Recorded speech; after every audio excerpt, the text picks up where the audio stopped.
iba't ibang uri ng taong darating sa buhay mo. May mga taong aalis.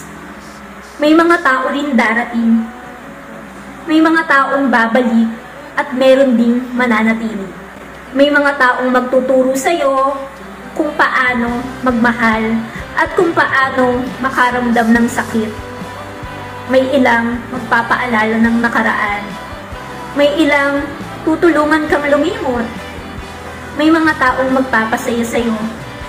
May mga tao rin papawi ng kasiyahang iyon.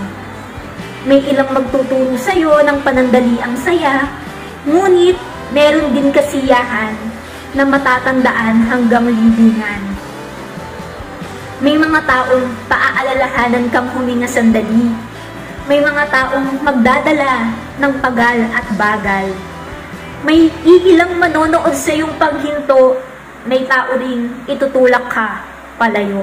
Kahit iba't ibang uri ng tao ang makita mo, nasa iyo pa rin kung paano mo sila itatrato. Mamahalin o pasasalamatan, pipigilan o pababayaan. Ay, first time kong bumili online ng ganitong book, guys. Paghilom, Mga Tula at Sanaysay. Hindi ko alam pero nagustuhan ko talaga yung mga nilalaman ng book na to. Very inspiring and very positive. So, ayun, nakakatuwa lang. Parang gusto ko lang ng positive vibes. Kung gusto nyo nga rin ng mga ganitong klaseng book, 100 pesos lang yung isa. Pero kapag dalawa, yung isa kasi nito, dalawa yung binili ko. Yung isa is Pagsibol ata yung title. Nandun kasi sa taas, tinatamad akong kunin.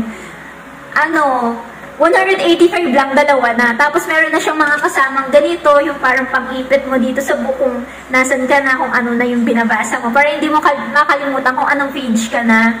Ayun, nakakatuwa lang. So kung gusto nyo nga rin po ng mga ganitong klaseng book na inspiring, ilalagay ko na nga lang po ang link sa comment section and sa yellow basket. Thank you for watching. Kuting-ting. Bye-bye!